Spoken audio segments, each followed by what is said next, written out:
Terri Freeman is the quintessential example of the spirit of philanthropy. She is the first African-American woman to have been named president and CEO, and in being the longest serving president and CEO of the Greater Washington Community Foundation. That's a long history of impact in the context of our 50-year history, and it's worth celebrating. When I think about the spirit of philanthropy, I think about trust and I think about generosity, and I think those are two words that really capture who Terri Freeman is. She looks at community opportunities and resources as not just the funding, but committing to helping our community in meaningful ways. Terri brought an enormous amount of energy, an ability to articulate her thoughts and vision, and an incredible capacity to listen. Being at the helm of the Community Foundation during the 9/11 attacks nationwide, but especially here in the Pentagon, and leading all the crisis response that was associated with that. Our Community Foundation, especially under Terri's leadership, really developed a playbook for crisis response. 9/11 brought problems that none of us could have anticipated as board or as members of the Terri staff. Terri was working with the community to say, we've put in place the mechanism for us to work together. We raised $25 million, but we raised $25 million in small gifts. The people who opened their hearts and checkbooks had an idea that this entity, the Community Foundation, stood ready to do its part of moving money to need. You know, it's commonplace to talk about race and racism and anti-racism, but 20 years ago, that just wasn't the case. And so our Community Foundation was pushing the envelope then. Putting race on the table was like the premier conversation that was being had about race in our region. And actually, it was another example of how what happened under Terri's leadership really put us on a national stage. Terri Freeman has a heart for community. Her ethos is really around growing and strengthening and building community. I started Generation Hope because I was a teen mom. When people told me your life is over, you're not going to be able to go to college, you're not going to be successful. And when I walked across the graduation stage, I was really committed to making sure that other young parents could have that same success. I think about how I felt when I first sat across from her in our first meeting. She didn't have to take that meeting with me. You know, we were a fledgling organization. She said, I'm going to join your board. And I was just floored. We started with 17 mothers. Today, we support 142 teen moms and dads across the DC metro region. They're attending 20 different 2- and 4-year schools. And so to sit across from a Black woman who holds that seat and so giving in that seat and believes in, you know, the importance of supporting other leaders, especially leaders that look like her, I think was critical for me to see that and to experience it in such an early stage for Generation Hope. I think wherever Terri places her footprint, there is an imprint. From growing our community foundation to running and actually breathing new life into the Civil Rights Museum in Memphis, to the work that she's doing now at the Reginald Lewis Museum. The National Civil Rights Museum is located at the historic Lorraine Motel in Memphis, Tennessee, and Terri came to the museum in 2014. She's had an important role in the museum where it is today and our success today. She entered the museum field having never worked in this field before, but with a whole lot of awareness and knowledge of the issues that we create and the things that we can address as critical community institutions. I think that there is so much that she has done and accomplished that we want to continue to emulate and replicate and build on. Congratulations, Terri. This honor is well-deserved. Congratulations, Terri. I'm so incredibly proud of you, and I can't think of anyone who is more deserving of this honor and recognition. You're one of the very, very exceptional, and I know great things are going to happen now that you're back. Good luck.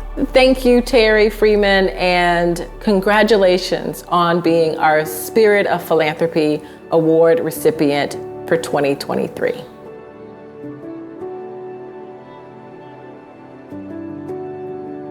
And I want to congratulate you on receiving this Community Foundation Spirit of Philanthropy Award. Thank you, thank you, thank you. Thank you. Thank you. I think first we'd like to give you a chance to sort of reflect on the honor or reflect on your years of service.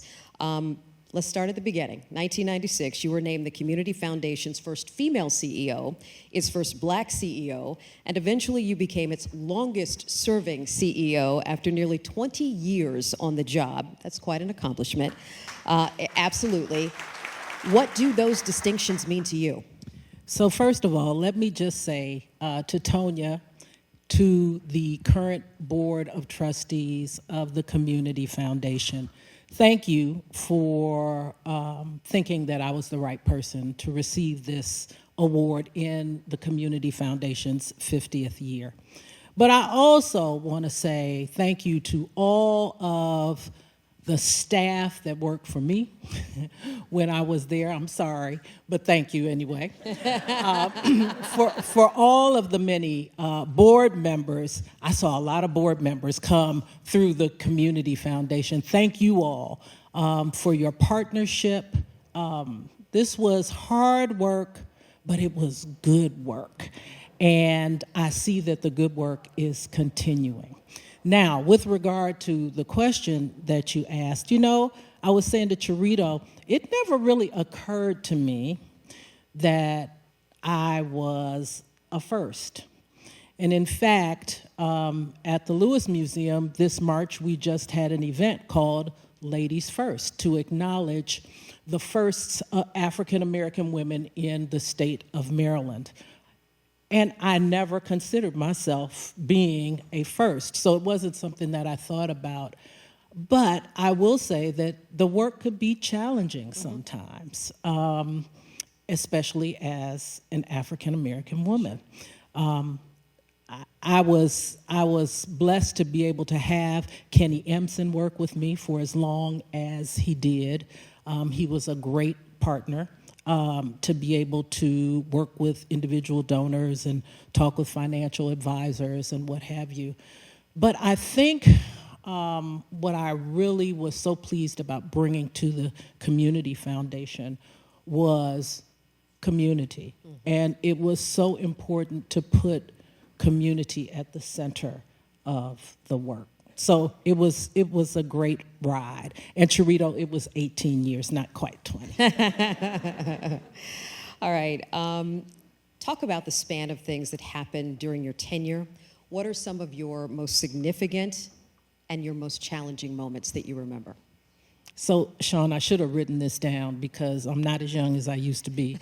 And 18 years was a long time. I remember when I first got to the Community Foundation, we were located in Georgetown in a little brownstone was it on M Street? Was it? I can't remember. Anyway, it was not Wisconsin. It was not the most suitable space for the Community Foundation. And certainly running up and down stairs in Kenny's office was basically in a broom closet. And it was a nice broom closet. But we had, it was like learning what the Community Foundation was doing at that time and making the decision at one point that we needed to stop. Mm-hmm. We needed to stop doing everything that we were doing, take a pause, evaluate, and figure out where we could do the most good. So we changed our emphasis at that particular time, and that was in the late 90s. There were individual funds like the Bridge Builders Fund, which focused on building bridges between the straight and gay communities and having those two communities literally fund the fund for themselves. That was a first. We had a fund that focused on new citizens coming into this region that we received money from the Soros Foundation to seed that, and that became a significant part of the Community Foundation's work, working with immigrants to the region because this was a large gateway for new citizens. And I remember us having a conference for day laborers, and it was interpreted, but it was interpreted for the English speakers. not for the Spanish speakers. So we had it was in Spanish and interpreted in English. Of course, I can go on and on with so many, there was the Neighbors in Need Fund, which came up when in 2000, which financial crisis was this? 2008, I guess it was. And I remember having a conversation with one of our nonprofit partners, and she said to me, Terry, we're having a turkey drive in a couple of weeks, because it was right around the holiday. She said, but I don't have any turkeys. And I thought, okay, so we have to do something. So we came up with the Neighbors in Need Fund, and the challenge that I gave to the staff was none of this 3-month-long proposal process. These folks need the money now. We have to figure out a way to give them the money now, and we did. And so that was something that was really also very, very meaningful. But of course, the most major was the Survivors Fund. Everybody remembers where they were on 9/11 when that occurred. By the way, I was sideswiped by an ambulance coming up 16th Street, trying to get home that day. Ambulance didn't even know they had hit my car. But the next day, coming into work, I was thinking, what does this all mean? And I was on the telephone with Don Graham and Julie Rogers from the Meyer Foundation. And we decided that the Community Foundation was the place for us to establish a fund that would support. Even though New York had talked to us about, doing something in partnership, we knew that there was something that was going to be needed specifically for this region. So we decided to set up the fund. The Washington Post made the decision that they would announce the fund so 9/11 was on a Tuesday. That weekend, they would announce the fund. And on Monday, we had just bins of contributions. We thought we would raise $5 to $7 million. And the Fannie Mae Foundation called and said, we're giving $5 million. So we knew right then. And those contributions came in $5 million increments, but we also received a letter from 2 young children who had saved up their allowance. And I don't know the exact amount, but it was something like $1.35 that they had contributed.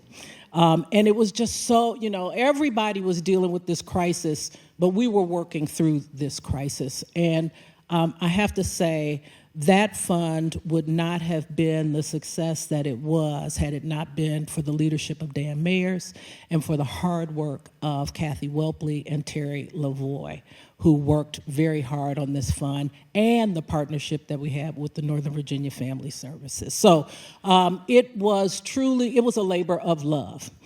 It was a labor of love, and all of that, I think, laid some groundwork for the work that Tonya is doing now. She was a little humble about that, but I'm just going to go back. That was 2 economic recessions, multiple government shutdowns, the aftermath of the 9/11 attack, and you did it with grace.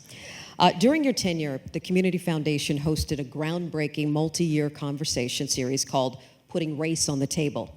It forced people to re-examine the way they think about racism, racial identity, and how it affects our society. This was also years before Black Lives Matter, the murder of George Floyd, and when more and more people started talking about race and its importance. Where did the idea from that original conversation come from? What did creating that kind of space for reflection and dialogue mean to you and our community? Well, it actually, and I know she's not here this evening, but it actually was a conversation started by Lee Christian Parker, who worked at the Community Foundation. And Lee was working on education issues. And at the time, the big talk was around the gap between, the education gap between African-American children and white children. And we made the decision that we needed to better understand what the issues were. We needed to kind of go deeper into the context of the issue, and we needed to talk to people who were doing things about the issue that were successful. And I don't know, I came up with the title, Putting Race on the Table, and because I wanted it to be provocative. I wanted people to stop and be a little concerned about the topic, and be a little uncomfortable, frankly, and understand this was in the early 2000s that we're talking about. And so what we did was we brought in speakers from around the country to talk to our community, nonprofits, other foundations, about what was going on in education, what the issues really were in education, and who was doing really good work.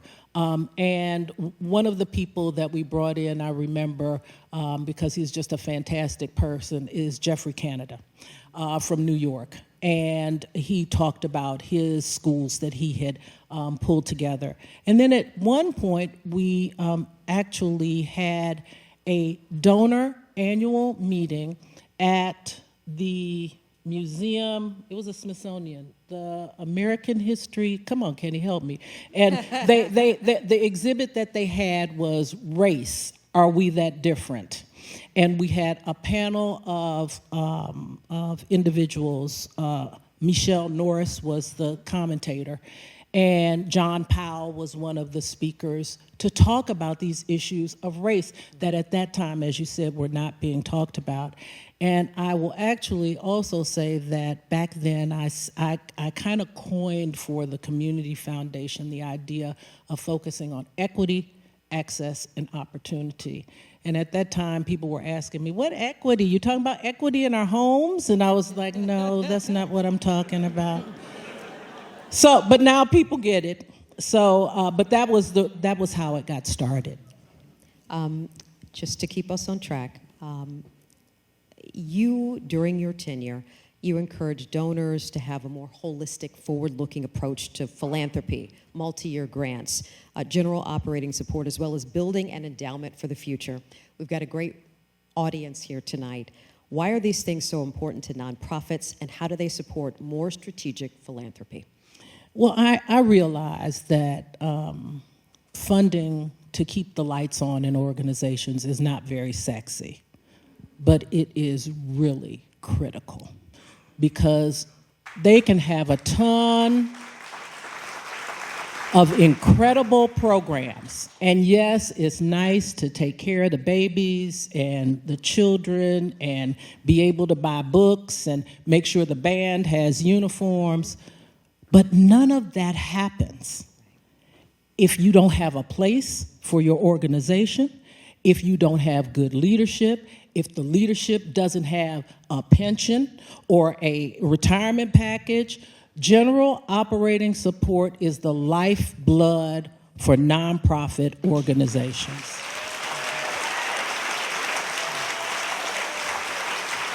And multi-year allows nonprofits to then plan, right?